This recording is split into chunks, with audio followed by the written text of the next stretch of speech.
السلام علیکم ناظرین، میں موسیقی پروگرام اہل بیت در قرآن کے ساتھ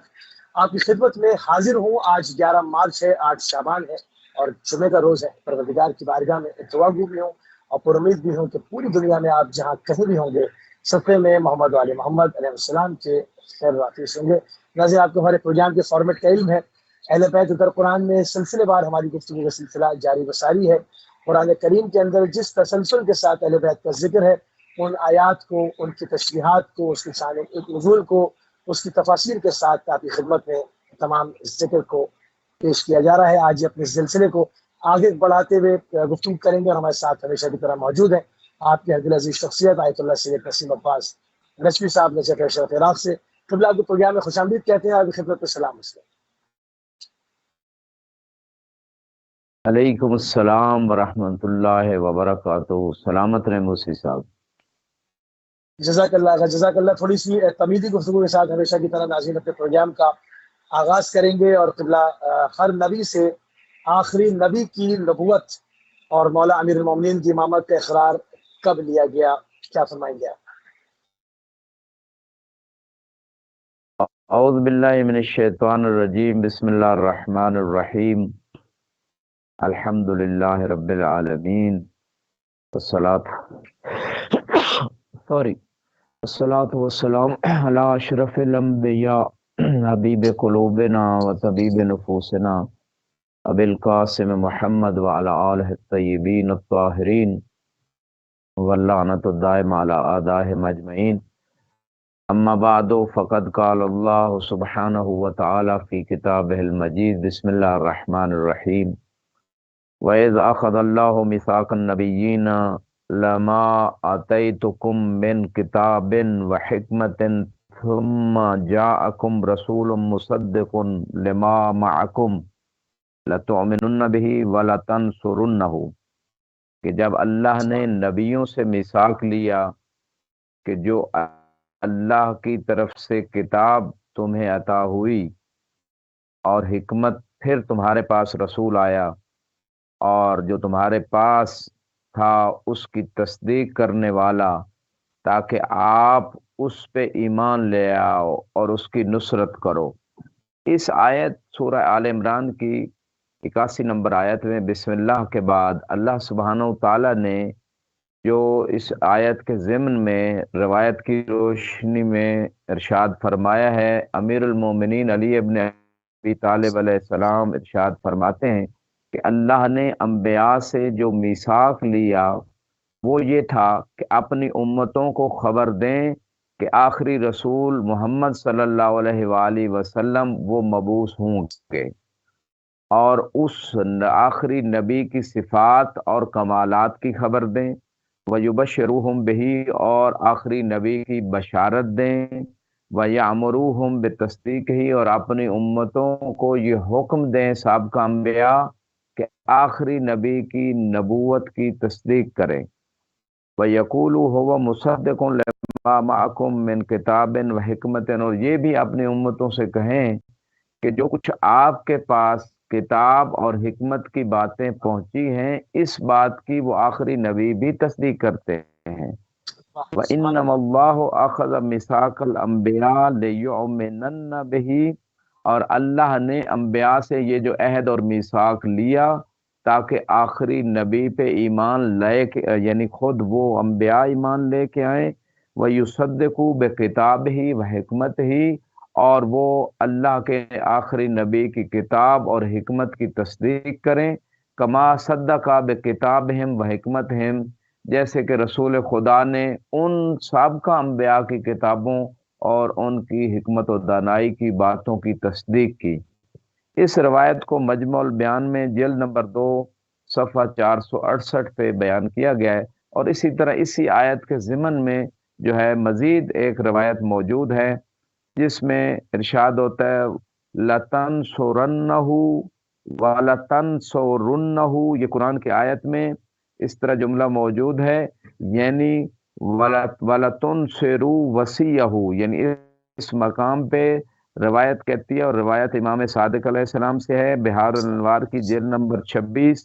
صفحہ 297 پہ روایت موجود ہے،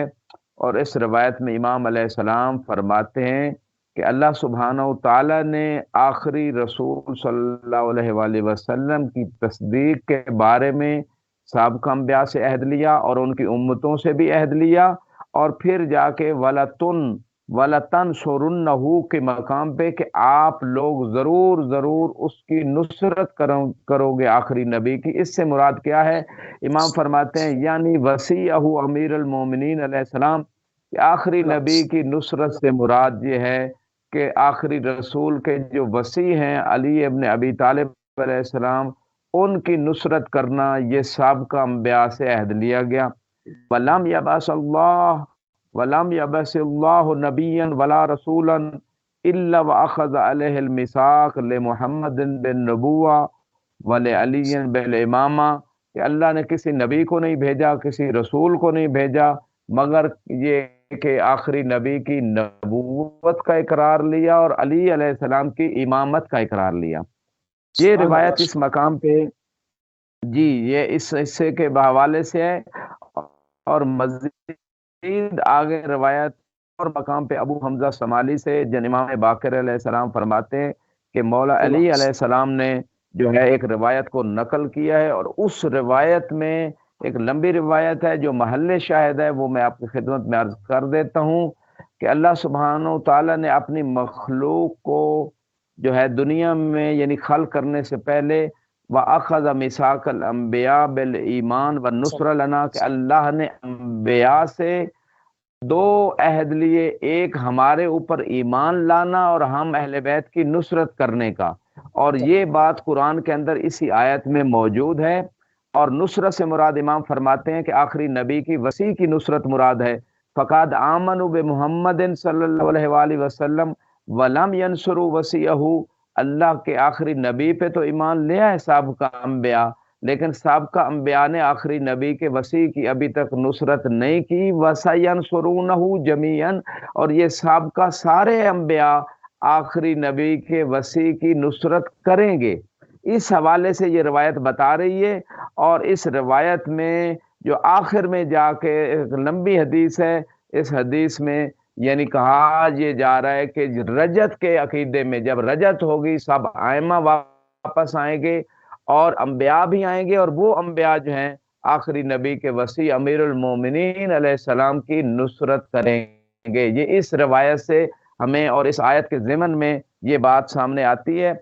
اور اس روایت کو جو ہے اسی کتاب بحار الانوار سے نقل کیا گیا ہے جیسے کہ میں نے آپ کی خدمت میں عرض کیا، اور یہ بحار الانوار میں اسی جلد جو صاحب کا حوالہ دیا اس کے اندر موجود ہے۔ تو ثابت یہ ہوا کہ اس آیت کے ضمن میں آخری نبی کی نبوت پہ ایمان، یہ سابقہ انبیاء سے عہد لیا گیا تھا، علی علیہ السلام کی امامت پہ جو ہے عقیدہ رکھنا یہ بھی عہد لیا گیا تھا، اور امیر المومنین کی رجت کے زمانے میں نصرت کا عہد سابقہ انبیاء سے لیا گیا تھا۔ جب رجت ہوگی تو سابقہ انبیاء آئیں گے اور علی علیہ السلام کی مدد کریں گے دین مبین کی نصرت میں۔ جی مصری صاحب، بہت خوبصورت طریقے سے جو ہے وہ آپ نے اس حوالے سے جو ہے وہ گفتگو فرمائی کہ کس طرح سے ہر نبی سے جو ہے وہ آخری نبی کی نبوت اور مولا امیر المومنین کی ولایت کا اقرار لیا گیا، اور تمام انبیاء کس طرح سے مولا امیر المومنین کی مدد فرمائیں گے۔ اس کے حوالہ جات آپ نے پیش کیے۔ فرقہ واریت کا حل، قرآنی حل کیا ہے؟ حل قرآنی پہ اگر ہم بات کریں کہ قرآن سے اگر اس کا حل نکالا جائے کہ فرقہ واریت کو تمام کیا جائے اور اس دنیا کو اور اس امت کے اندر بھائی چارے کو قائم کیا جائے، تو قرآن ہمیں کیا راہ دکھاتا ہے؟ جی اس حوالے سے سورہ آل عمران میں ایک بڑی مشہور و معروف آیہ مبارکہ موجود ہے جس میں اللہ رب العزت ارشاد فرما رہا ہے وَاعْتَصِمُوا بِحَبْلِ اللَّهِ جَمِيعًا وَلَا تَفَرَّقُوا کہ اللہ کی رسی کو مضبوطی سے تھام لو اور تفرقے میں نہ پڑو۔ اس آیت کے ضمن میں جو روایات موجود ہیں وہ آپ کی خدمت میں عرض کر دیتا ہوں۔ مجمع البیان سے جلد نمبر 2 صفحہ 482 پہ ایک روایت موجود ہے، اس میں امام علیہ السلام ارشاد فرماتے ہیں کہ اللہ سبحانہ و تعالیٰ نے اس مقام پہ رسول خدا سے طبعاً یہ روایت موجود ہے، آپ فرماتے ہیں ایھا الناس انی قد ترکت فیکم حبلین کہ میں نے تمہارے درمیان دو حبل، دو رسیاں چھوڑی ہیں، ان اخذتم بہما لن تضلوا من بعدی، اگر ان دونوں سے متمسک ہو گئے، دونوں کا سبحان اللہ۔ دامن تھام لیا تو کبھی میرے بعد گمراہ نہیں ہوگے۔ احدہما اکبر من الاخر، اور ایک دوسری سے بڑی ہے۔ کتاب اللہ حبل ممدود من السماء الی الارض، ایک اللہ کی کتاب ہے جو آسمان سے زمین تک اللہ کی رسی ہے۔ وعطرت اہل بیتی، اور دوسری رسی جو خدا کی طرف سے ہے تفرقے سے بچنے کے لیے، وہ میری عطرت، میری اہل بیت ہیں۔ الا وانہما لن یفترقا حتی یاردا علی الحوض، آگاہ ہو جاؤ کہ قرآن اور میری اہل بیت ایک دوسرے سے کبھی جدا نہیں ہوں گے یہاں تک کہ حوض کوثر پہ میرے پاس پہنچ جائیں۔ تو اس سبحان روایت اللہ۔ سے یہ ثابت ہوتا ہے کہ تفرقے سے بچنے کے لیے دو ہی چیزیں اللہ کے رسول چھوڑ کے گئے، ایک قرآن اور دوسری اہل بیت۔ قرآن کی تعلیمات کو اپنانا کما حقہ، اور اہل بیت کی پوری تعلیمات پہ عمل کرنا، یہ وہ راز ہے، یہ وہ سولوشن ہے جو آج دنیا اس فرقہ واریت کے مسئلے سے پریشان ہے، اور مختلف قسم کی جو ہے نا بم جو ہے بلاسٹ کیے جا رہے ہیں، لوگوں کو قتل کیا جا رہا ہے، اور بزدلی کے طریقے سے دنیا کے ممالک کا امن خراب کیا جا رہا ہے۔ حالانکہ قرآن کی تلاوت یہ کرنے والے لوگ ایسے ہی ہیں کہ جیسے یہ کربلا کے اندر مولا حسین علیہ السلام کے سامنے جو لوگ آئے تھے وہ بھی قرآن کے قاری بھی تھے، لیکن قرآن ان کو سمجھ نہیں آتا تھا۔ قرآن کو اگر سمجھیں اور مصطفیٰ کے فرمان کو سمجھیں تو انہوں نے تو 1400 سال پہلے ہی حل دے دیا ہے کہ آپ قرآن کی تعلیمات بھی اہل بیت کی تعلیم لے لیں تو آپ کا تفرقے کا مسئلہ حل ہو جائے گا۔ آپ دنیا میں جتنے بھی فرقے ہیں، جتنے بھی فرقہ واریت کے مسائل ہیں، اب اگر وہ حل چاہتے ہیں تو اس کا یہی سالوشن ہے کہ وہ قرآن اور اہل بیت کی تعلیمات لیں، ادھر ادھر سے نہ لیں۔ جب بھی وہ اہل بیت سے دور جائیں گے، قرآن سے دور جائیں گے، فرقہ واریت پھیلے گی۔ لہٰذا تمام دنیا کے ممالک، حکومتوں کو، ایجنسیز کو اور درد دل رکھنے والے سنی شیعہ علماء کے لیے یہی میسج ہے کہ وہ قرآن اور اہل بیت کی تعلیمات صرف لوگوں کو لائیں تو فرقہ واریت کا ناسور خود ختم ہو جائے گا۔ سبحان اللہ، سبحان اللہ، بہت ہی خوبصورت بات۔ فرقہ واریت جو کہ اس وقت کا سب سے بڑا مسئلہ ہے، آپ نے پشاور میں دیکھا کس طرح سے قیمتی جانوں کے سے ان کے خون سے جو ہے وہ ہولی کھیلی گئی۔ اس کے حل کے لیے اگر ہم قرآن کریم سے رجوع کریں تو ہمیں کتنا خوبصورت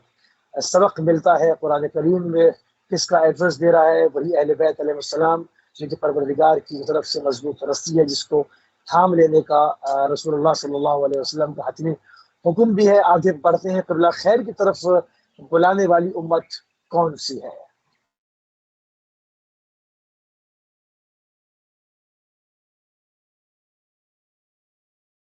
جی، اسی طرح آپ کے سابقہ کویسچن کے آنسر میں ایک اور روایت ہے، غیبت نعمانی میں بھی موجود ہے، اس کا بھی یہی مضمون ہے۔ اس میں بھی یعنی اس حوالے سے بھی رسول خدا نے قرآن اور اپنی اہل بیت اور خصوصاً مولا علی علیہ دیا تھا۔ اور آپ کے اگلے سوال کی طرف آتے ہیں کہ آپ نے فرمایا خیر کی طرف بلانے والی امت کون سی ہے؟ تو آل عمران سورت کی بسم اللہ کے بعد 104 نمبر آیت میں وَلْتَكُم مِّنكُمْ أُمَّةٌ يَدْعُونَ وَأُولَٰئِكَ هُمُ الْمُفْلِحُونَ، کہ آپ میں سے ایک امت ہونی چاہیے جو خیر کی طرف بلائے اور نیکی کا حکم دے اور برائیوں سے روکنے والی ہو، اور یہی لوگ کامیاب ہونے والے ہیں۔ اس آیت کے ضمن میں علامہ طبرسی رضوان اللہ تعالی علیہ نے ایک روایت کو نقل کیا ہے مجموع البیان میں، جلد نمبر 2 صفحہ 484 پہ، اور یہ روایت بیان کرتے ہوئے فرماتے ہیں کہ یہاں امت سے ایک خاص امت مراد ہے، اور وہ خود ائمہ علیہ السلام سے جب پوچھا گیا تو فرمایا جو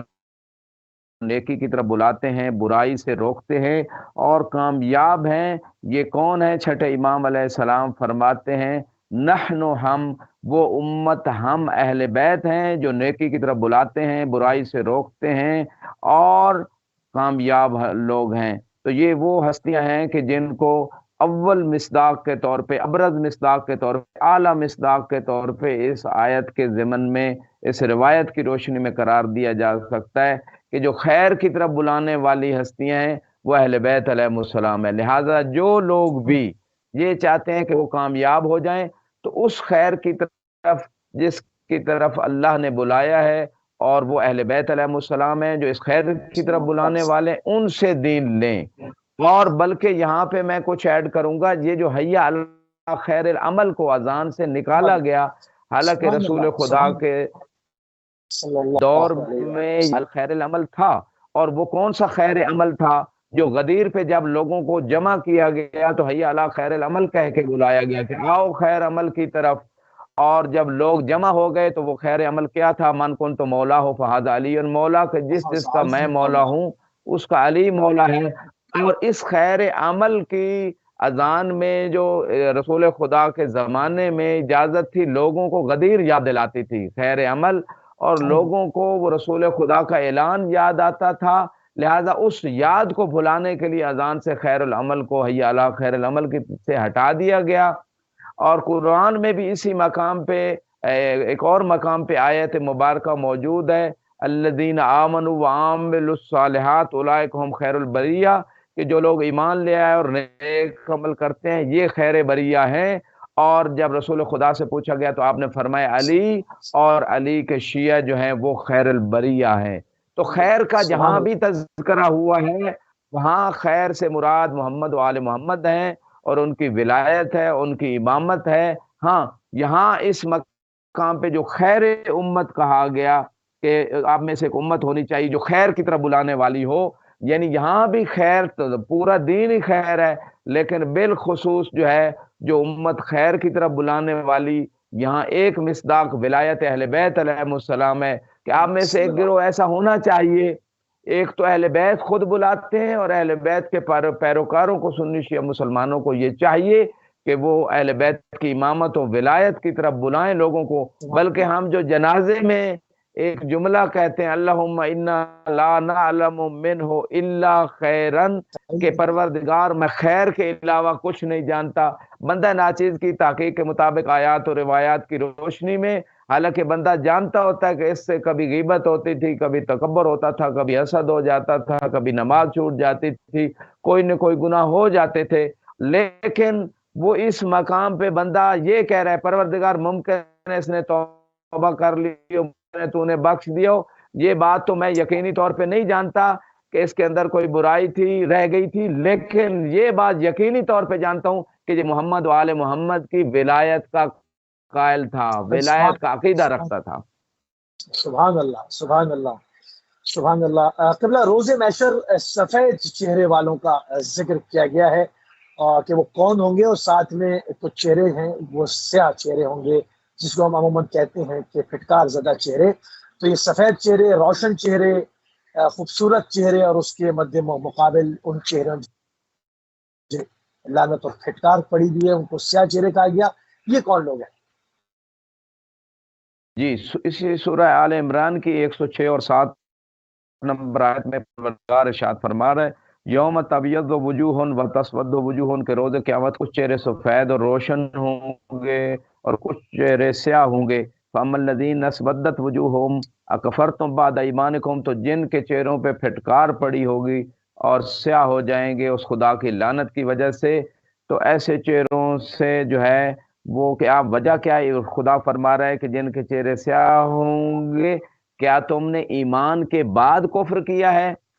فذوقوا العذاب بما کنتم تکفرون، تو اب عذاب کو چکھو جو تم کفر کرتے تھے۔ واما الذین ابیضت وجوہہم ففی رحمت اللہ، تو جن لوگوں کے چہرے روشن ہوں گے وہ خدا کی رحمت میں ہوں گے، ہم فی خالدون، اور اس میں ہمیشہ رہیں گے۔ اس آیت کے ضمن میں جو ہے جو روایات ذکر ہوئی ہیں ان میں سب سے پہلی روایت تفسیر قمی کی ہے، اور اس میں امام علیہ السلام اور جناب ابو ذر غفاری سے رسول خدا سے روایت کرتے ہیں جناب ابو ذر، اور فرماتے ہیں یارد علیہ امتی یوم القیامہ علی 5 رایات، رسول خدا نے فرمایا کہ میری امت روز قیامت 5 جھنڈوں کے ساتھ آئے گی۔ فرایا ما اجل حاضل الامہ، ایک جو جھنڈا ہوگا اس امت کے بچھڑے کے ساتھ ہوگا۔ فاسألہم عن الثقلین، تو ان لوگوں سے جب میں پوچھوں گا ثقلین کے بارے میں کہ من بعدی، کہ قرآن اور اہل بیت کے ساتھ میرے بعد آپ لوگوں نے کیا سلوک کیا، فیقولون اما الاکبر فحرفناہ، تو میری امت کا یہ پہلا گروہ کہے گا کہ قرآن کی تو ہم نے تحریف کر دی، وَنَبَذْنَاهُ وَرَاءَ ظُهُورِنَا، اور ہم نے قرآن کو اپنی پشتوں کے پیچھے پھینک دیا، وَأَمَّا الْأَصْغَرُ فَعَادَيْنَاهُ وَأَبْغَضْنَاهُ وَقَتَلْنَاهُ، اور جو دوسرا شکل ہے اس سے ہم نے بغض رکھا، ہم نے دشمنی کی، ہم نے ان کو قتل کیا،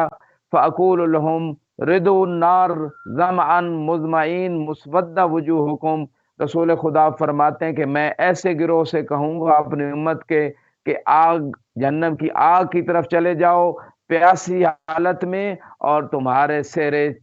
اپنا سیاہ اور پھٹکار کی حالت میں تم جہنم کی آگ کی طرف چلے جاؤ۔ اور پھر دوسرا علم آئے گا اور اس کے ساتھ اس امت کا فرعون ہوگا، تو ان لوگوں سے میں کہوں گا کہ تم لوگوں نے کیا کیا کتاب اور میری اہل بیت کے ساتھ، تو وہ بھی وہی تقریباً جواب دیں گے جس طرح کا پہلا جواب ہے کہ قرآن کو ہم نے تحریف کی، اس کی مخالفت کی، اور اہل بیت کو ہم نے ان سے دشمنی کی، ان کو قتل کیا، تو ان سے بھی رسول خدا فرمائیں گے کہ پیاسی حالت میں سیاہ چہروں کے ساتھ جہنم میں چلے جاؤ۔ اور پھر تیسرا جو ہے علم آئے گا، ایک تیسرا گروہ اس امت کا رسول خدا کی امت میں سے آئے گا، اور وہ اس امت کے سامری کے ساتھ آئے گا۔ جیسے موسیٰ علیہ السلام کی امت کے حالات ہیں، وہ رسول خدا ایسے بیان فرما رہے ہیں کہ وہ بچھڑے کی پوجا کے ساتھ جو ہے وہ اس میں شرک کی طرف چلے گئے، اور موسیٰ علیہ السلام 40 دن فقط گئے تھے، 30 دن کا وعدہ کر کے فقط 10 دن زیادہ خدا نے مدت بڑھائی امت کا امتحان لینے کے لیے، غائب ہوئے، تو امت اتنی گمراہ ہو گئی۔ اور موسیٰ علیہ السلام کے وصی بھی موجود تھے جناب ہارون، امت کے درمیان قرآن میں پورا واقعہ موجود ہے۔ 10 دن کے اندر پوری امت میں سے چاند لوگ رہ گئے، بچھڑے کی پوجا کرنے لگے۔ یہی اشارہ رسول خدا فرما رہے ہیں کہ میری امت بھی میرے بعد قرآن کے ساتھ بھی کیا سلوک کرے گی، اور میرے اہل بیت کو چھوڑ کے اور میرے وصی کو چھوڑ کے جو ہے بچھڑے کی پوجا شروع کر دے گی، سامری کی، جیسے سامری نے گمراہ کیا تھا، سامری کے پیچھے لگ جائیں گی، اور اس امت کے فرعون کے پیچھے لگ جائیں گی۔ اور آگے فرمایا اس کے بعد چوتھا جو علم آئے گا وہ خوارج کا، جو سدیہ جس کو کہا گیا، وہ اس کے ساتھ لوگ آئیں گے، تو ان سے بھی کہوں گا کہ آپ نے قرآن اور میری اہل بیت کے ساتھ کیا کیا، تو وہی جواب دیں گے قرآن سے ہم نے بیزاری کی اور آپ کے اہل بیت کو قتل کیا۔ تو اس صورت میں بھی رسول خدا فرمائیں گے کہ سیاہ چہروں کے ساتھ جہنم میں داخل ہو جاؤ۔ اور پھر پانچواں علم آئے گا، ثم تارد علی رایا ما امام المتقین و سید الوسین و قائد الغر المحجلین و وسیع رسول رب العالمین، کہ پانچواں علم جو ہے وہ امام المتقین کے ساتھ ہوگا، سید الوسیین کے ساتھ ہوگا، روشن پہچانی والوں کے قائد کے ساتھ ہوگا، اور رسول کے وسیع کے ساتھ ہوگا۔ فاسألہم ما فعلتم بالثقلین من بعدی، جو اس علم کے ساتھ ہوں گے، مولا علی کے علم کے ساتھ، ان لوگوں سے میں سوال کروں گا کہ اے میری امت کے گروہ، آپ لوگوں نے کتاب اور اہل بیت کے ساتھ کیا سلوک کیا؟ فیقولون اما الاکبر فاتبعناہ واتعناہ، تو کتاب کی ہم نے اتباع کی اور اطاعت کی، واما الاصغر فاحببناہ ووالیناہ ووازرناہ ونصرناہ، اور جو دوسری شکل ہے اہل بیت، محبت کی، ان کی ولایت کا اقرار کیا، ان کی ہم نے نصرت کی، حتی احریقت فیہ دماؤنا، اہل بیت کی محبت کی وجہ سے، اہل بیت کی نصرت کی وجہ سے ہمارا خون بہایا جاتا رہا یا رسول اللہ۔ 1400 سال پہلے رسول خدا بتا گئے کہ اہل بیت کی محبت میں بم بلاسٹ کیے جائیں گے، اہل بیت کے چاہنے والوں کو قتل کیا جائے گا، یہ 1400 سال پہلے بتا کے جا رہے ہیں اللہ کے رسول۔ اور یہ روایت جو ہے تفسیر قمی کی جلد نمبر 1 صفحہ 109 کے اوپر موجود ہے۔ فاقول لهم، میں اپنی امت کے اس گروہ سے کہوں گا جنہوں نے اہل بیت کی محبت میں ہوں گا، رد الجنہ رواء مرویین، جنت میں چلے جاؤ اور سیراب ہو جاؤ، مبیضۃ وجوہکم، تمہارے چہرے جو ہے وہ روشن ہیں، سفید ہو جائیں گے اس نور سے۔ ثم تلا حاضل آیا، پھر اللہ کے رسول نے آیت پڑھی کہ روز قیامت کچھ چہرے سفید ہوں گے اور کچھ چہرے جو ہیں وہ سیاہ ہو جائیں گے، اور جن کے چہرے سیاہ ہو جائیں گے انہوں نے ایمان کے بعد کفر کو اختیار کیا، اب عذاب چکھو جو کچھ تم انکار کرتے تھے، اور جن کے چہرے سفید ہوں گے وہ اللہ کی رحمت میں ہمیشہ رہیں گے۔ سبحان اللہ سبحان اللہ۔ اچھا قبلہ، یہ روزے حشر سے ہی مشتق ہے کہ بعض کے چہرے جو ہے پھٹکار زدہ اور ان کے اوپر نحوست ہوگی، یا اس دنیا میں بھی ہم اس کا مشاہدہ کر سکتے ہیں کہ جو مولانا المومنین کے سخت ترین دشمن ہیں، ہم دیکھتے ہیں کہ وہ عجیب و غریب آڑے ٹیڑے مطلب ان کے مطلب وہ معلوم ہو جاتا ہے چہرے پر سے ایک مومنیت کی ایک جھلک الگ ہوتی ہے اور ایک نحوست ایک الگ چیز ہوتی ہے۔ کیا یہ صرف روزے محشر سے مشتق ہے یا آج بھی ہم اس کا مشاہدہ کر سکتے ہیں؟ اس میں موسی صاحب میں اتنا کہوں گا کہ جو بھی بغض اہل بیت رکھتا ہے اس کا دل کم از کم سیاہ ہو چکا ہوتا ہے، دنیا میں ہی اس کے دل کی سیاہی اور تاریکی جو ہے، اور اس دل میں نور نہیں ہوتا، حقیقت نہیں ہوتی۔ بعض اوقات چہرے کا رنگ کسی وجہ سے وائٹ ہو سکتا ہے، کسی وجہ سے روشن ہوتا ہے بعض اوقات، لیکن اس کا دل ضرور سیاہ ہوتا ہے۔ باقی رہا خدا کی لعنت ایسے لوگوں پہ برستی ہے، فرشتے بھی لعنت کرتے ہیں، خدا بھی لعنت کرتا ہے۔ قرآن میں ہے ان الذین یؤذون اللہ ورسولہ لعنہم اللہ فی الدنیا والآخرہ وَأَعَدَّ لَهُمْ عَذَابًا مُهِینًا، کہ جو اللہ اور رسول کو اذیت دیتے ہیں، خدا دنیا میں بھی ان پہ لعنت کر رہے ہیں، آخرت میں بھی لعنت ہوگی اور ان کے لیے اہانت والا عذاب ہے۔ اور رسول کو سبحان اللہ یقیناً اذیت ہوتی ہے جب ان کی اہل بیت سے کوئی بغض رکھتا ہے، ان کو اذیت دیتا ہے، ان سے دشمنی رکھتا ہے۔ تو جب رسول کو اذیت ہوتی ہے تو اللہ کو بھی اور اللہ کی لعنت ہوتی ہے۔ جب لعنت برستی ہے تو پھر رحمت سے یہ لوگ دور ہوتے ہیں، تو تباً وہ ان چہروں پہ خاص قسم کی پھٹکار پڑتی ہے جو اہل نظر ہی دیکھ سکتے ہیں۔ جی موسی صاحب۔ یہ بہت خوبصورت بہت خوبصورت قبلہ۔ بہترین امت جو ہے وہ کون سی ہے قبلہ جو کہ نیکی کی طرف بلاتی ہے اور برائی سے روکتی ہے؟ کیونکہ عموماً ان تمام چیزوں پر جو ہے وہ مختلف تبلیغوں کے حوالے سے اور چیزوں کے حوالے سے جو ہے وہ ظاہر کیا جاتا ہے کہ وہ نیکی کی طرف دعوت دینے والے ہیں، برائیوں سے روکنے والے ہیں، مگر جو سب سے بڑی نیکی ہے، نیکی کی جڑ ہے، اس ولایت کے دشمن ہوتی ہے اصل میں۔ تو اصل وہ امت کون سی ہے جو حقیقتاً نیکی کا حکم دے رہی ہے اور برائیوں سے تباہ روک رہی ہے؟ اس پر اشارہ فرما لیں۔ جی بھی سورہ عمران کی 110 نمبر آیت میں دوبارہ ایک آیت آئی ہے، پہلے بھی ایک آیت اس حوالے سے گزری ہے، اس میں بھی اس قسم کا تذکرہ تھا، دوبارہ تذکرہ ہوا ہے۔ کنتم خیر امت اخرجت للناس، کہ تم ایک بہترین امت ہو، لوگوں کے لیے تمہیں قرار دیا گیا ہے۔ تامرون بالمعروف، تم نیکی کا حکم دیتے ہو، وتنہون عن المنکر، اور برائی سے روکتے ہو، وتؤمنون باللہ، اور اللہ پر ایمان رکھ۔ تو اس آیت کے ضمن میں جو روایت ذکر ہوئی ہے وہ تفسیر قمی کی جلد نمبر 1 صفحہ 110 کے اوپر موجود ہے، اور چھٹے امام صادق علیہ السلام فرماتے ہیں کہ کوئی شخص جب یہ آیت پڑھ رہا تھا تو اس آیت کے پڑھنے کے بعد امام علیہ السلام نے اس سے ارشاد فرمایا کہ یہ جس امت کا ذکر ہے کہ لوگوں کو نیکی کی طرف بلاتی ہے، برائی سے روکتی ہے اور اللہ پہ ایمان رکھتی، جس امت کا جو ہے نا ذکر ہوا ہے اور وہ بہترین امت ہے، وہ ائمہ علیہ السلام ہے۔ اس مقام پہ ائمہ علیہ السلام کو بہترین امت قرار دیا گیا اور ان کے پیروکاروں کو بھی امت قرار دیا گیا، اور اس مقام پہ جو پچھلی آیت تھی اس میں بھی ائمہ علیہ السلام کو بہترین امت قرار دیا گیا جو خیر کی طرف بلاتی ہے۔ لہٰذا بعض روایات سے یہ بھی ثابت ہوتا ہے کہ رسول صلی اللہ علیہ وآلہ وسلم فرماتے ہیں کہ وہ شخص جھوٹا ہے، اے علی، جو مجھ سے تو محبت کا دعویٰ رکھتا ہو اور آپ سے بغض رکھتا ہو۔ لہٰذا ایسا شخص جو ہے جو رسول خدا کے وسیع سے بغض رکھتا ہو، وہ رسول کی امت سے خارج ہو جاتا ہے رسول خدا کے فرمان کے مطابق۔ جی موسی صاحب۔ بہت خوبصورت بہت خوبصورت، اس چیز کو بھی آپ نے جو ہے وہ برملا کیا، اور غاصبین حق آل محمد علیہ السلام کے بارے میں قبلہ قرآن ہمیں کیا فرماتا ہے، کیونکہ اس کے اندر بہت ساری کیٹیگریز ہیں۔ بعض لوگ اس زمانے میں اہل بیت علیہ السلام کا حق کھا گئے، اور بعض لوگ اس زمانے تک جو ہے مختلف حوالوں سے دیکھا جائے تو اہل بیت کا حق ہی کھا رہے ہیں۔ اس حوالے سے قرآن ان کے لیے کیا ارشاد فرماتا ہے؟ جی بہت قیمتی بات آپ نے کی اس زمانے کے حوالے سے بھی، کیونکہ ائمہ علیہ السلام کے حقوق میں سے سب سے پہلا اللہ حق یہ ہے کہ ان کی امامت و ولایت کو رسول خدا اور اللہ کی طرف سے مانا جائے اور ان کو امام مانا جائے۔ اس کا انکار 14 سال ہو گئے، ابھی تک اکثر لوگ کر رہے ہیں، اور ان کی اطاعت کا حق ہے۔ پھر ان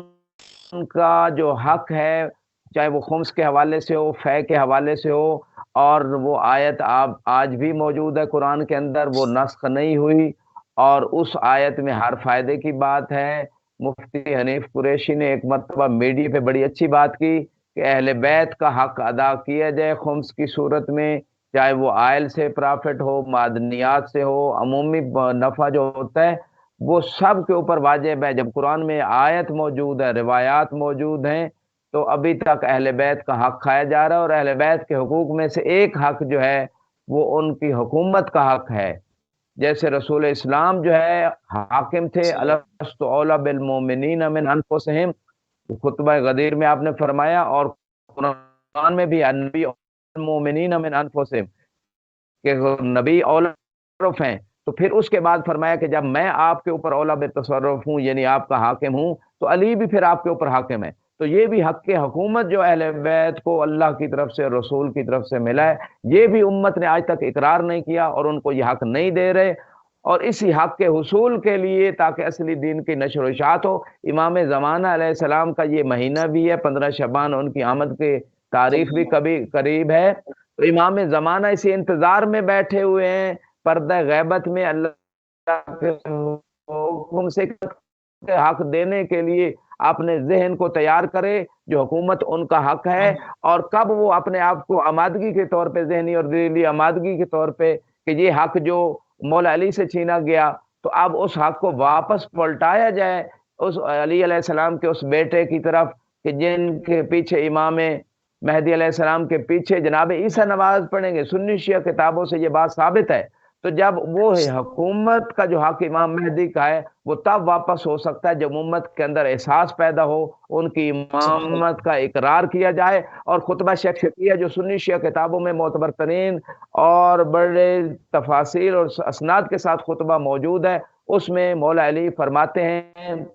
فی الحال کے شجاع و فی العین قضا و ارات راسی نہبا، کہ میں ایسے وقت گزار رہا تھا رسول اسلام کے بعد کہ میری آنکھوں میں جو ہے وہ جیسے تنکا چبھ جاتا ہے تو درد ہوتی ہے، اور میرے گلے میں جیسے ہڈی پھنس جائے تو درد ہوتی ہے۔ میں اس شدت کی مشکلات کے دور میں، اتنی اذیت میں رسول خدا کے بعد جو ہے وقت گزار رہا تھا۔ کیوں ایسا مولا ہوا؟ ارات راسی نہبا، اس وجہ سے کہ میری میراث کو لوٹا جا رہا تھا، میرے سامنے جو میرا حق تھا حکومت کرنا اس کو لوٹ لیا گیا۔ اس وجہ سے میں اس کرب کی کیفیت میں جو خطبہ شیخیہ نہج البلاغہ میں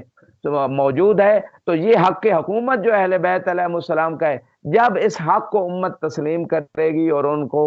اس کو ادا کرے گی اور ان کی امامت کا اقرار کرے گی، تبھی مسائل سے نکلے گی، تبھی مشاکل سے نکلے گی۔ اور اس آیت میں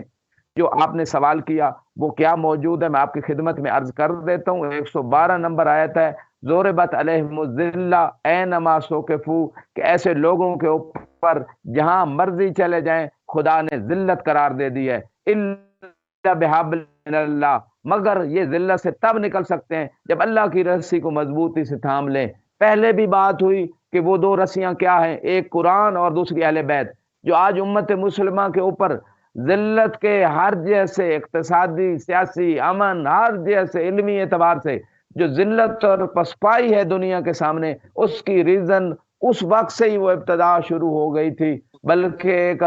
بیرسٹر نے ہندوستان کے بڑی اچھی کتاب لکھی تھی، اس میں زوال امت کے اسباب لکھے تھے، اس نے وہ اسباب جو شمار کیے، اس میں سے پہلا سبب ہی یہی بتایا کہ رسول خدا کے بعد اہل بیت کو چھوڑ دیا گیا، اس وجہ سے مال کا شکار ہوئی۔ تو یہاں آیت بھی یہی بتا رہی ہے کہ حبل اللہ جو ہے وہ اہل بیت علیہ السلام اور قرآن، ان سے جب تک متمسک نہیں ہوگے ذلت تمہارا مقدر رہے گی۔ یہ قرآن کی آیت ہے، اور اس آیت کے ضمن میں جو روایت موجود ہے وہ آپ کی خدمت میں اس مقام پہ میں عرض کر دیتا ہوں۔ امام باقر علیہ السلام سے یہ روایت موجود ہے۔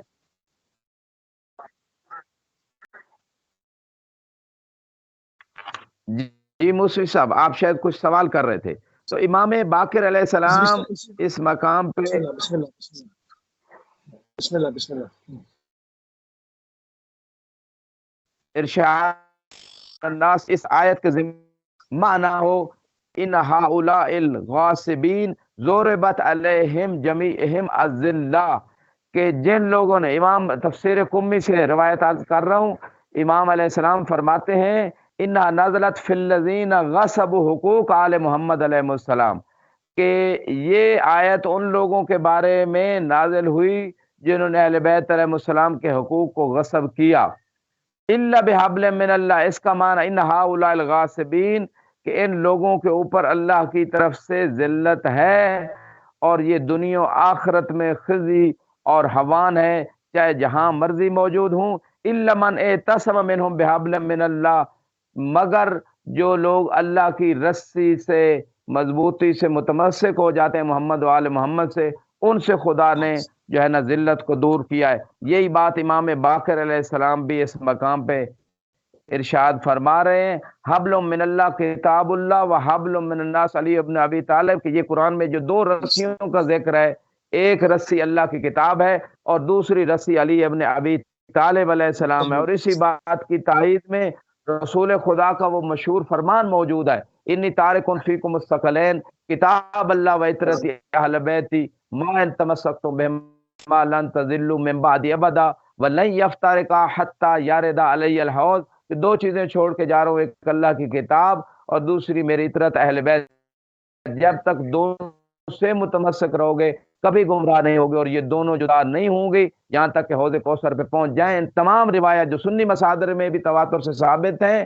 یہ ثابت ہوتا ہے کہ جب تک لوگ قرآن اور اہل بیت سے متمسک نہیں ہوں گے، نہ ذلت سے بچ سکتے ہیں، نہ دنیا و آخرت کی ناکامیوں سے بچ سکتے ہیں۔ لہذا کامیابیوں کے لیے انہیں چاہیے کہ وہ آج بھی اہل بیت کے دروازے پہ آ جائیں اور قرآن بھی اہل بیت سے سمجھیں۔ جی مفتی صاحب، آپ نے بہت خوبصورت بات کی بیچ میں کہ آپ نے کہ اہل سنت عالم دین کا نام لیا اور وہ ریفرنس دیا کہ اور انہوں نے جو ہے وہ پاکستان کے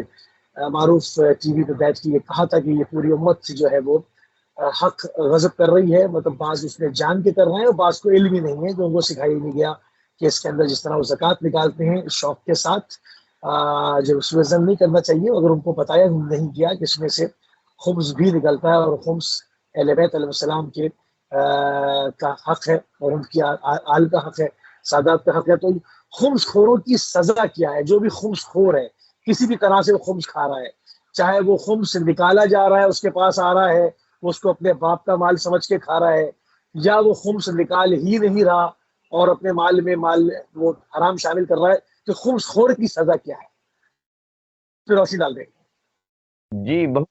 جی بہت اچھا کویسچن کیا موسی صاحب۔ اس حوالے سے باقاعدہ علماء نے کتابیں لکھی ہیں، روایات کو جمع کیا گیا ہے، وسائل و شیعہ میں خمس کے حوالے سے بہت ساری روایات ہیں۔ میں چند ایک روایات، چونکہ الگ ایک ٹاپک ہے لیکن چند ایک روایت آپ کے کویسچن کے آنسر میں، کہ امام سے کسی نے سوال کیا تھا کہ کون سا چھوٹا سا ایسا گناہ ہے کہ جس کی وجہ سے انسان جہنم کا مستحق بن سکتا ہے، تو آپ نے فرمایا جس نے یتیم کا ایک درہم بھی کھا لیا تو وہ اس کا جہنم جانے کا سبب بن سکتا ہے۔ اور اس حوالے سے قرآن میں آیت بھی موجود ہے کہ جو یتیموں کے مال کھاتے ہیں وہ اپنے پیٹ میں آگ بھر رہے ہیں۔ یہ قرآن کی، یعنی امام کا فرمان قرآن کے مطابق ہے، قرآن میں یہ بات موجود ہے۔ اور پھر فرمایا کہ جس نے ہمارا مال کھایا اس کے لیے بھی خدا نے جہنم کا وعدہ دیا ہے۔ اور بہت ساری روایات ہیں جس میں امام فرماتے ہیں کہ اس حکم میں خدا جو قرآن میں خمس کا 10ویں پارے میں، اور اسی طرح جو روایات میں، اس پہ وہی مومن عمل کرے اس کے ایمان کو خدا نے آزما لیا ہو، امتحان لے لیا ہو۔ اور بعض مقامات پہ ارشاد فرماتے ہیں کہ یہ خمس جو ہے، جو لوگ یعنی خمس کو استعمال کرتے ہیں،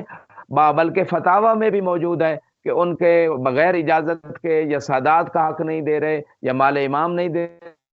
رہے، تو ایسے لوگوں کا مال جو ہے وہ غصبی ہو جاتا ہے، اس میں غصبی مال شامل ہو جاتا ہے، ان کی خرید و فروخت، ان کا کھانا پینا، ان کا لباس اور ان کی نماز کے بطلان کے فتوے موجود ہیں۔ غصبی لباس میں نماز پڑھنے سے نماز باطل ہوتی ہے، اور جتنا حصہ سادات یا مال امام ہے اگر وہ نہیں دیا جائے گا تو نماز بھی باطل ہو جائے گی۔ لہذا یہ ایمان کا تقاضا ہے کہ جب خدا اتنا مال دے رہے، معصوم فرماتے ہیں تھوڑے سی مقدار خدا نے واپس لیے، باقی سارا اس بندے کو 4 حصے دے دیے اللہ کی طرف سے ہے۔ جب بندہ یہ سمجھتا ہے یہ تو میں نے کمایا ہے، تو تب یہ سمجھتا ہے کہ میرے اوپر زحمت ہے، میں کیسے دوں. لیکن جب اس کا عقیدہ یہ ہو کہ یہ مجھے اللہ نے دیا ہے اور مجھ سے فقط 1% مانگ رہا ہے، تو پھر تو بہت آسان ہو جائے گا دینا. جی اچھا، یہ تو مغضوبین میں شمار ہو گئے جب خدا نے اتنی سختی اس کے اوپر فرمائی ہے. احادیث سے یہ تمام چیزیں وارد ہوئی ہیں. اگر کسی کو علم ہو جائے کہ فلاں شخص خمسخور ہے اور یہ مال امام و مال سادات جو ہے وہ اپنا مال سمجھ کے کھا رہا ہے اور لٹا رہا ہے اور ان کے مستحقین کو نہیں دے رہا، تو اس کے ساتھ رسم رکھنے کا کیا شریعت کا حکم ہے؟ دیکھیں موسوی صاحب، اللہ نے زکوٰۃ سادات پہ حرام کی ہے، یہ متفق بات ہے سنی شیعہ میں، روایات کی روشنی میں. اس کے بدلے میں خدا نے خمس قرار دیا ہے. تو جو خدا نے جو سسٹم بنایا ہے آل رسول، رسول کے احترام کی وجہ سے سادات کو خدا نے یہ احترام دیا کہ وہ لوگوں کے محتاج نہ ہو جائیں، ان کی پریشانیاں جو ہے وہ اقتصادی اعتبار سے مسئلہ نہ ان کے لیے بنے رہے، لہذا ان کے لیے خمس قرار دیا تاکہ وہ عزت کی اور احترام کی زندگی گزاریں اور یہ سادات آگے دین کو پھر پھیلاتے رہیں اپنے آبا و اجداد کے نقش قدم پہ چلتے ہوئے. تو اب جو شخص جو ہے خمس نہیں دیتا اسے نصیحت کی جائے، اور اگر نصیحت کے باوجود بھی وہ عمل نہیں کرتا تو وہ اس کا گناہ خدا محمد و آل محمد کے درمیان ہے، لیکن اس سے مکمل کٹ آف نہیں کیا جا سکتا. جی ٹھیک ہے، ٹھیک ہے، آگے بات کو بڑھاتے ہیں. قبلہ رسول خدا صلی اللہ علیہ وسلم کے بعد کون لوگ مرتد ہو گئے؟ کیونکہ ایک بہت بڑی تعداد کا ذکر آتا ہے کہ لوگ رسول اللہ صلی اللہ علیہ وسلم کی عادت ہوتے ہی جو ہے وہ مرتد ہو گئے تھے. تو اس بارے میں کوئی قرآن سے نص ہو تو پیش فرما دیں. جی 144 نمبر آیت ہے سورہ آل عمران کی، بسم اللہ کے بعد وما محمد صلی اللہ علیہ وآلہ وسلم الا رسول قد خلت من قبل الرسل افئن مات او قتل انقلبتم، کہ محمد جو ہیں وہ رسول ہیں اور ان سے پہلے بھی رسول گزرے ہیں، اگر وہ فوت ہو جائیں یا قتل کر دیے جائیں تو کیا تم اپنے پچھلے پاؤں لوٹ جاؤ گے؟ ومن ينقلب کے بہ فلن یضر اللہ شیئا، کہ جو اپنے پچھلے پاؤں لوٹے گا جاہلیت کی طرف وہ خدا کو کوئی نقصان نہیں دے گا. وسیجزی اللہ الشاکرین، اور خدا شکر کرنے والوں کو جزا دے گا. اس آیت کے ضمن میں روایت بتاتی ہے امام باقر علیہ السلام سے، یہ روایت موجود ہے، اور روایت روضۃ الکافی صفحہ 245 پہ 341 نمبر روایت جو اس کتاب کے مطابق ذکر ہوئی ہے. اس ناس اہل رد بعد رسول اللہ الا ثلاثہ، کہ رسول خدا کے بعد لوگ مرتد ہو گئے مگر 3 لوگ بچ گئے تھے. اب یہاں پہ طبعاً اہل بیت کے علاوہ کی بات ہو رہی ہے، عام لوگوں کی بات ہو رہی ہے، تو اس کے حوالے سے کوئی ممکن ہے تعجب کرے تو تھوڑی دیر پہلے جناب موسیٰ کا قصہ اور ان کی قوم کا قصہ قرآن کے اندر موجود ہے، اور وہ سب لوگ سوائے چند لوگوں کے مرتد ہو گئے اور انہوں نے بچھڑے کی پوجا شروع کر دی اور شرک کی طرف چلے گئے. وسیع بھی در موجود تھے موسیٰ علیہ السلام کے، یہ قرآن کا واقعہ ہے. سب کا امتیں اپنے نبیوں کو قتل کر دیتی تھیں اور ان کا انکار کرتے تھیں. کتنی امتوں پہ عذاب آیا، جناب صالح کی اونٹنے کی کونچیں کاٹی گئیں تو عذاب آیا، ہود کی قوم پہ عذاب آیا، کتنی قوموں کے اوپر جو عذاب کا قرآن ذکر ہے. اس قرآن کو اگر ترجمے کے ساتھ لوگ پڑھتے ہوتے تو یہ نہ کہتے کہ یہ کیسے ہو سکتا ہے کہ نبی کے جانے کے بعد فوراً لوگ جو ہے وہ بے دین ہو گئے اور دین سے مرتد ہو گئے اور نبی کی تعلیمات کو بھلا دیا اور نبی کے اہل بیت پہ ظلم شروع کر دیا. تو اگر وہ قرآن کو تھوڑا ترجمے سے پڑھ لیں، لوگوں نے تو نبیوں کو قتل کر دیا. جناب یحییٰ کا سر بھی ایک باغی اور بد عورت نے جو ہے وہ حق مہر کے طور پہ مانگا تھا اس بادشاہ سے، تو جناب یحییٰ کا سر جو ہے اسے ہدیہ میں دیا گیا. جناب زکریا کو کس طرح قتل کیا گیا، اور باقی انبیاء کے کتنے تذکرے ہیں. تو ان سب واقعات قرآن میں ہونے کے باوجود لوگ کہتے ہیں یہ نہیں ہو سکتا بھی رسول کے بعد وہ فوراً لوگ مرتد ہو جائیں، بے دین ہو جائیں. تو اس کا مطلب ہے قرآن لوگ فقط پڑھتے ہیں، سمجھتے نہیں ہیں پچھلی امتوں کے حالات کیا گزرے ہیں. یہاں بھی امام فرما رہے ہیں وہ کون 3 لوگ رہ گئے تھے، ایک مقداد، دوسرے ابو ذر، تیسرے سلمان، اور یہ 3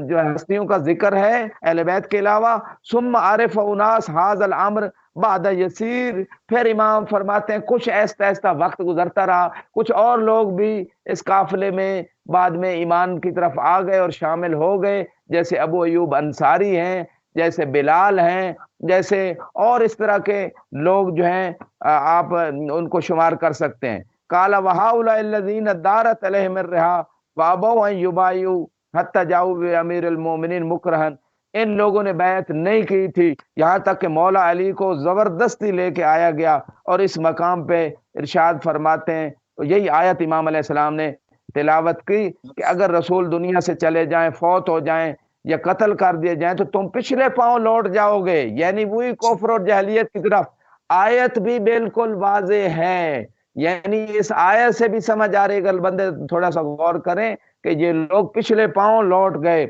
اور وَمَن يَنْقَلِبْ عَلَىٰ عَقِبَيْهِ فَلَن يَضُرَّ اللَّهَ شَيْئًا، کہ جو پچھلے پاؤں لوٹے گا وہ خدا کو کوئی نقصان نہیں دے گا۔ اور یہ کتنی دفعہ ہوا، عہد میں لوگ چھوڑ کے چلے گئے رسول خدا کو، اور مقامات پہ کیا کیا ہوا۔ تو اسی طرح جو ہے غزوہ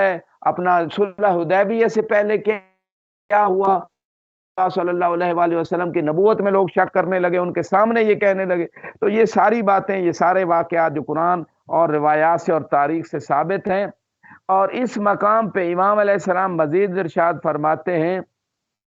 کہ یہاں پہ ایک اور روایت میں امام باقر علیہ السلام ارشاد فرماتے ہیں، اے ابو الفضل لا تسألنی عنہما فواللہ ما مات منا میت الا ساخط علیہما، کہ ان کے بارے میں سوال نہ کرو جو رسول خدا کے بعد جنہوں نے اہل بیت کو چھوڑ دیا، ہم میں سے جو بھی دنیا سے گیا سے پہ ناراض گیا ہے۔ اور اسی طرح اگر فرماتے ہیں کہ ہم میں سے جو بڑا ہوتا ہے وہ اپنے چھوٹے کو یہ وصیت کر کے جاتا ہے، اس کس بات کی وصیت کہ ان لوگوں پہ جنہوں نے رسول کے بعد اہل بیت کو چھوڑ دیا ان پہ ناراضگی ہی ناراضگی ہے، کیونکہ دونوں نے ہمارے حق میں ظلم کیا، اور ہمارے فے کو، وہ اس کے علاوہ ایک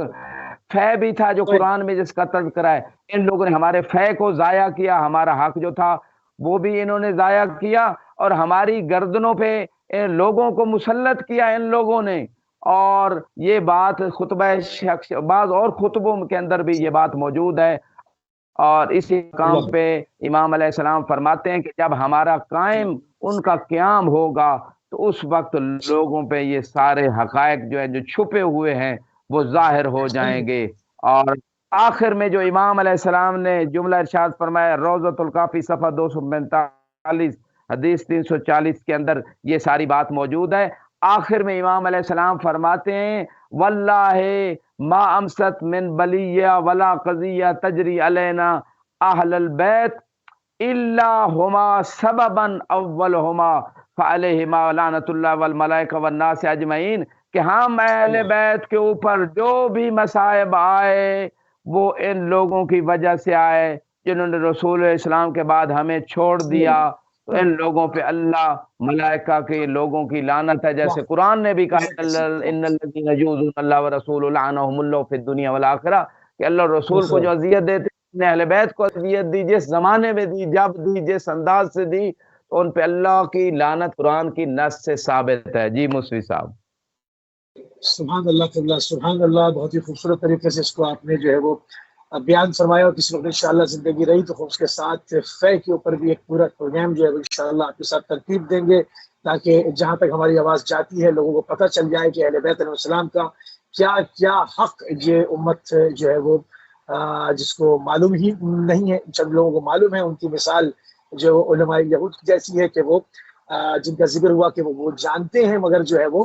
اس کو بیان نہیں کرتے، مگر جو ہے وہ ایک بڑی اکثریت جو ہے جس کو کچھ علم ہی نہیں ہے، جس کو بتایا نہیں گیا، تو ان تک جو ہے وہ حجت کو تمام کیا جائے۔ تھوڑا سا آگے بڑھاتے ہیں قبلہ، درجات کی بلندی کس چیز میں جو ہے وہ پوشیدہ ہے؟ جی اس مقام پہ سورہ آل عمران میں 162 163 نمبر آیت میں ہے، افمن اتبع رضوان اللہ کمن باء بسخط من اللہ ومأواہ جہنم وبئس المصیر، کہ وہ شخص جو اللہ کی رضا اور رضوان کی اتباع کرتا ہے کیا ایسے شخص کی مانند ہے کہ جس سے اللہ ناراض ہے اور اس کا ٹھکانہ جہنم ہے اور برا ٹھکانہ ہے۔ ہم درجات عند اللہ، وہ اللہ کی بارگاہ میں درجات ہیں، اور اللہ وہ سب چیزیں جانتا ہے جو وہ عمل کرتے ہیں۔ ان دونوں آیتوں کے ضمن میں ایک روایت جو ہے وہ روضۃ الکافی میں موجود ہے، صفحہ 430 کے اوپر 84 نمبر جو ہے حدیث کا نمبر ہے۔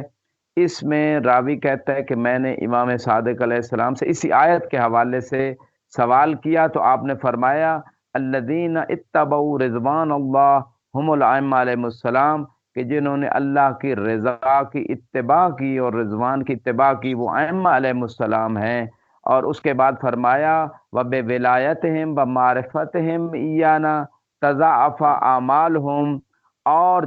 اے عمار سے آپ کو ارشاد فرما رہے ہیں، عمار صحاباتی سے، کہ یہ جو مومنین کے درجات کی بلندی ہے، مومنوں کے جو درجات بلند ہوتے ہیں، اس کا راز کیا ہے؟ ہماری ولایت اور ہماری معرفت کے صدقے میں ان کے اعمال کی ویلیو اور قدر اور درجات بڑھ جاتے ہیں۔